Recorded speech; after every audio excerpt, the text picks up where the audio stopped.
कोलांचल के लाइफलाइन माने जाने वाली धनबाद चंद्रपुरा रेलखंड और उस पर चलने वाली डीसी सवारी गाड़ी दोनों यहाँ के वासियों के लिए खास महत्व रखता है। रेल ट्रैक के नीचे भूमिगत आग का कारण ब्रेकर पीएमओ के आदेश के बाद जून 2017 से इस रेलखंड को हमेशा के लिए बंद कर दिया गया था। लंबे आंदोलन के बाद लगभग 2.5 वर्षों के बाद रेलखंड को फिर से पुनः चालू किया गया, पर डीसी रेलखंड अब तक चालू नहीं हुआ। कोलांचल वासियों की मांग थी कि सवारी गाड़ी का परिचालन पुनः सुचारू रूप से किया जाए, जो अब पूरा होने जा रहा है, जिसका विधायक ढुल्लू महतो ने एक प्रेस वार्ता कर जानकारी दी है। प्रेस वार्ता को संबोधित करते हुए विधायक ढुल्लू महतो ने जानकारी देते हुए कहा कि गिरिडीह सांसद चंद्र प्रकाश चौधरी और कई माननीयों के सहयोग से आज ये तय हो चुका है कि डीसी सवारी गाड़ी आगामी 10 जनवरी 2024 से चलेगी। फिलहाल दिन भर में एक जोड़ी डीसी सवारी गाड़ी का परिचालन शुरू होगा, जो धनबाद से चंद्रपुरा तक चलेगी।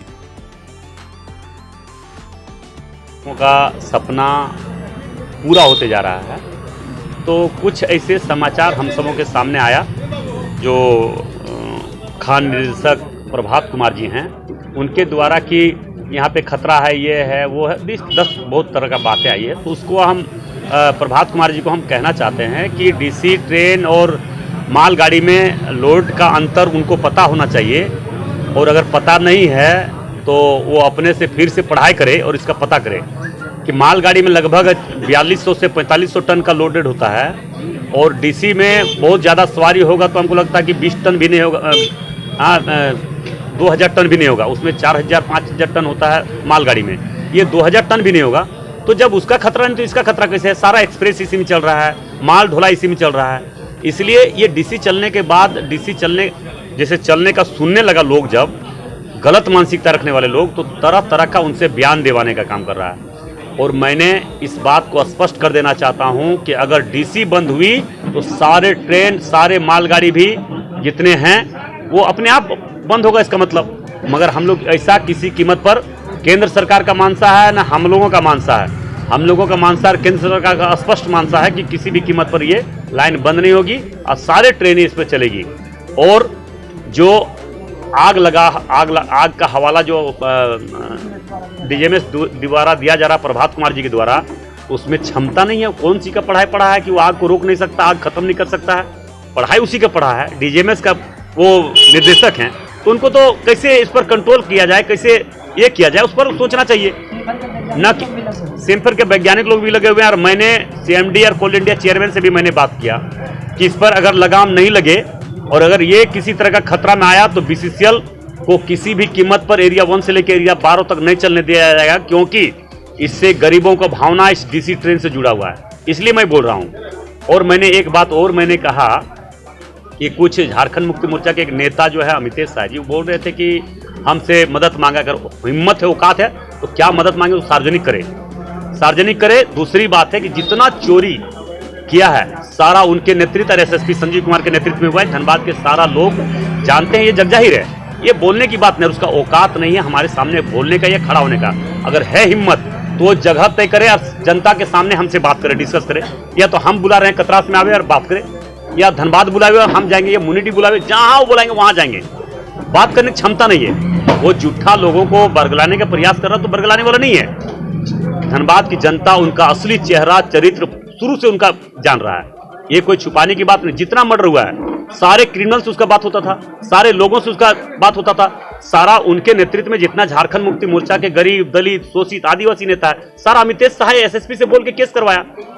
हमें आप देखें कि यहाँ के प्रखंड अध्यक्ष पर केस करवाया, कई कैसे नेता पर केस करवाया। वो बात हमसे करेंगे, हमसे बात करने का उसका औकात नहीं है। इसलिए हम सावधान कर देना चाहते हैं, दायरा से बाहर मत जाओ। बहुत लोग, उसका खानदान के लोग भी चुनाव लड़े, मुखिया तक नहीं जीत पाया, हमारा तुलना कर सकता है? और हमारा सर्टिफिकेट देगा, कैरेक्टर सर्टिफिकेट देगा, हमारा सर्टिफिकेट राज्य का जनता, धनबाद की जनता जान रही है कि गलत नहीं किए हैं, ना गलत बर्दाश्त कभी किए हैं। गलत करने वाला के खिलाफ मुखर होकर शुरू से सड़क से लेकर सदन तक लड़ने का काम किए हैं, जिसका प्रत्यक्ष प्रमाण 1000 आदिवासी, गरीब, दलित अवैध माइनिंग के दौरान दब के मरे गए, 100 से अधिक लोगों का यहाँ पे हत्या हुई।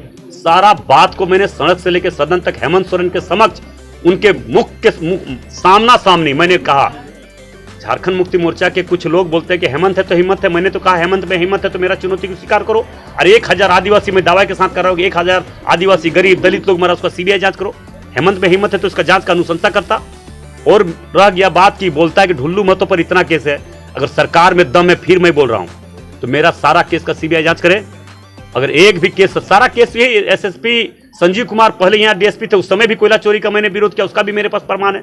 वो भी विधानसभा में मैंने उठाया था, वो भी मेरे पास प्रमाण है। तो मैं कोई गलत लोगों का चुप तमाशा देखते रहेंगे और हम यहाँ पे तमाशा देखते रहे, डकैती करे, चोरी करे, कोयला चोरी करे, तो हम चुपचाप तब ठीक है। और हम विरोध करेंगे तो हम गुंडा और बदमाश हो गए। जगधात्री भट्टा, अमितेश शाह का देखिए जाके 50,000 टन कोयला है, आप उसका जांच करवा लिए, 1 टन कोयला वो खरीदा हुआ नहीं होगा, बस पेपर लंद फंद करके सारा यहाँ काम कर रहा है। आज इसके नेतृत्व में सरकार बदनाम हुआ है। धनबाद में जितना गलत काम हुआ है मुख्यमंत्री के नाम लेकर किया है, मगर हमको लगता है मुख्यमंत्री को भी पता नहीं, वो जितना ही भ्रष्ट काम किया, भ्रष्टाचार किया ही, इसलिए इस पर तो करवाए पाए। हमको लगता है कि झारखंड मुक्ति के मोर्चा के लोग भी और जिला के लोग इनका चेहरा चरित्र पूरा जानता है, इसलिए उससे कोई फर्क पड़ने वाला नहीं है। अगर उसमें हिम्मत है तो जो भी आरोप लगा रहा है जनता के बीच में आके बैठ के बात करे, हमसे डिस्कस करे। अखबार में तो कोई भी बोल सकता है, किसी को बोल सकता है, उसका चिंता और परवाह नहीं करने वाले हैं। और ये सब झंडू मंडू हमसे लड़ने वाले नहीं है, हम लोग संघर्ष करने वाले हैं, हम लोग संघर्ष करने वाले हैं, आंदोलन करने वाले, माफिया के खिलाफ लड़ाई लड़ने वाले हैं। इस सबसे कोई फर्क पड़ने वाला नहीं। सावधान हो जाए, दायरा में रहे, औकात में रहे। कल क्या कार्यक्रम है कल डीसी ट्रेन में हम लोगों ने यहाँ पे स्वागत जो का कार्यक्रम रखे हैं, जो इस क्षेत्र की जनता ने रखा है, इसके लिए हम लोगों ने इसका रूपरेखा तैयार किए हैं और ये आश्वस्त हम लोगों ने राज्य क्षेत्र की जनता को किए हैं। डीसी ट्रेन जो बहुत लंबे समय से इस क्षेत्र के लोगों को सपना था, वो सपना पूरा होते जा रहा है। हम खुशी, इस क्षेत्र के लोग में खुशी का माहौल है और हम सभी क्षेत्रवासियों से अपील करना चाहेंगे कि कल सुबह 7 बजे कतरास स्टेशन में आकर अपना भागीदारी दे और केंद्रीय रेल मंत्री जी को सहयोग और आशीर्वाद और अपने एक उत्साह बरसन बात अपना मुखारबिंद से लोग बोले। देखिए, सांसद जी रहेंगे, हम रहेंगे और हमें लगता है कि रेल अधिकारी लोग रहेंगे। ठीक।